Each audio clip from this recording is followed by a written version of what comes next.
নমস্কার বন্ধুরা, আমি দেবজ্যোতি ডিয়ার গার্ডেন ইউটিউব চ্যানেলে আরও একবার আপনাদের স্বাগত জানাই। আজকের এই ভিডিওতে আলোচনা করব খুবই জনপ্রিয় একটি কেমিক্যাল ফার্টিলাইজার ডিএপি নিয়ে। ডিএপি কি, এটি আমরা গাছে কিভাবে ব্যবহার করব, ডিএপি ব্যবহার করে আমরা কি কি উপকার পেতে পারি, এই সব কিছুই থাকছে আজকের ভিডিওতে। তাই স্কিপ না করে বন্ধু পুরো ভিডিওটা শেষ পর্যন্ত দেখতে থাকুন।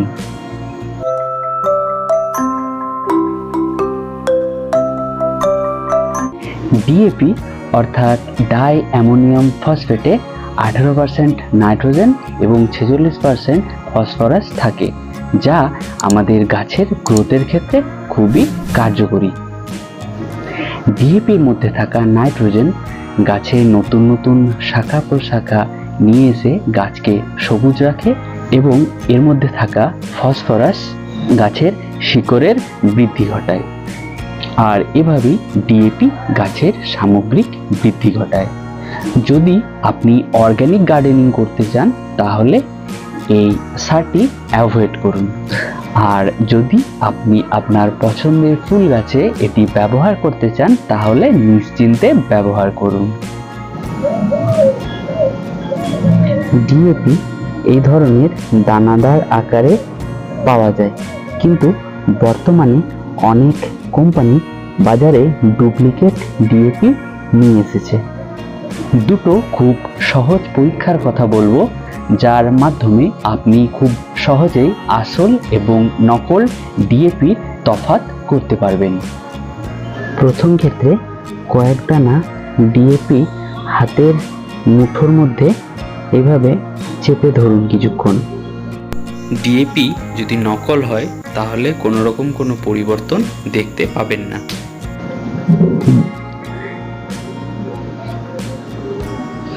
দেখবেন ডিএপিটা আগের থেকে একটু কালচে লাগবে এবং একটু ভিজে ভিজেও লাগবে। দেখুন ডিফারেন্সটা, দেখুন এটা আগে আর এটা হাতের মুঠোয় ধরার পর। দেখুন কালারটা একটু বেশি কালচে লাগছে আর একটু ভিজে ভিজেও লাগছে।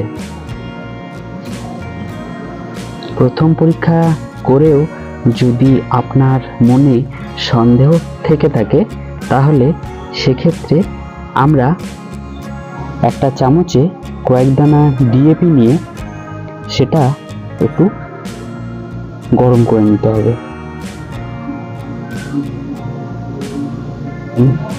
আস্তে আস্তে ফুটতে শুরু হয়েছে ডিএপির দানাগুলো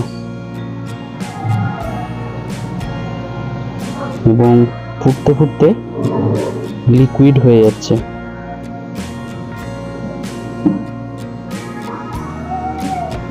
সাথে অ্যামোনিয়ার একটা ঝাঁঝালো গন্ধ বের হচ্ছে।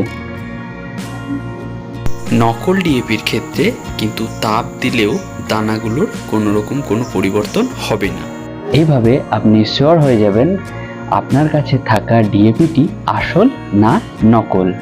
এবার আসি ডিএপি আমরা কিভাবে ব্যবহার করলে ভালো রেজাল্ট পাবো।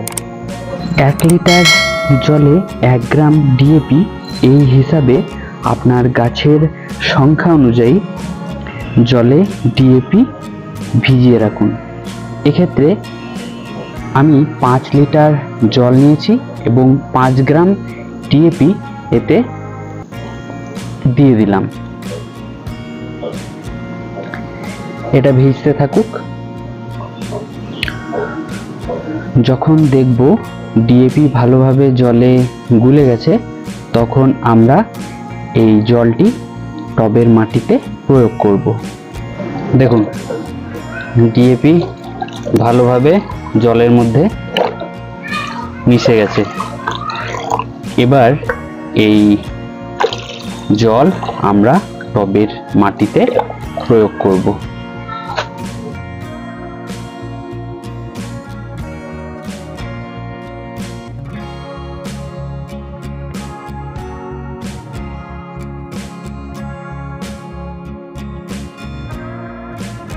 এছাড়া যদি আপনার হাতে সময় কম থাকে তাহলে সেক্ষেত্রে আপনি কয়েক দানা ডিএপি নিয়ে টবের মাটিতে গোড়া থেকে দূরে কিনারা বরাবর ছড়িয়ে দিন।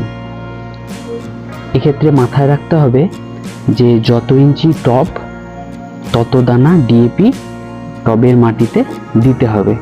তারপর একটু মাটিটা এইভাবে খুশে দিন।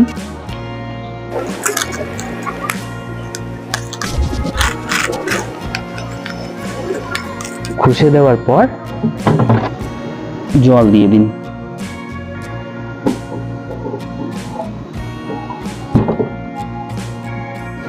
মাসে 2 থেকে 3 বার আপনি ডিএপি ব্যবহার করতে পারেন। এবার বলবো ডিএপি ব্যবহারের কিছু সতর্কতা।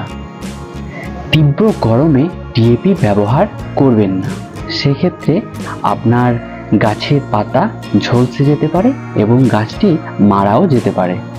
দ্বিতীয়ত, যদি আপনি ডিএপির দানা ডাইরেক্ট গাছে ব্যবহার করেন তো সেক্ষেত্রে যত ইঞ্চি টব তত দানা আপনাকে ডিএপি ব্যবহার করতে হবে। এছাড়া যদি আপনি জলে গুলে ডিএপি ব্যবহার করতে চান তাহলে সেক্ষেত্রে 1 লিটার জলে 1 গ্রাম ডিএপি গুলে ব্যবহার করুন। বেশি পরিমাণ ডিএপি ব্যবহার আপনার গাছের ক্ষেত্রে সমস্যার কারণ হয়ে দাঁড়াতে পারে। প্রসঙ্গত বলে রাখি, জবা গাছে ডিএপি ব্যবহার করবেন না, কারণ জবা গাছ ডিএপি একদম পছন্দ করে না। এই ছিল ডিএপি ফার্টিলাইজার সংক্রান্ত আজকের ভিডিওটি যদি আপনাদের ভালো লেগে থাকে তাহলে অবশ্যই একটা লাইক করে দেবেন, আর চ্যানেলে নতুন হয়ে থাকলে চ্যানেলটি সাবস্ক্রাইব করে পাশে থাকবেন। সকলেই খুব ভালো থাকবেন। ধন্যবাদ।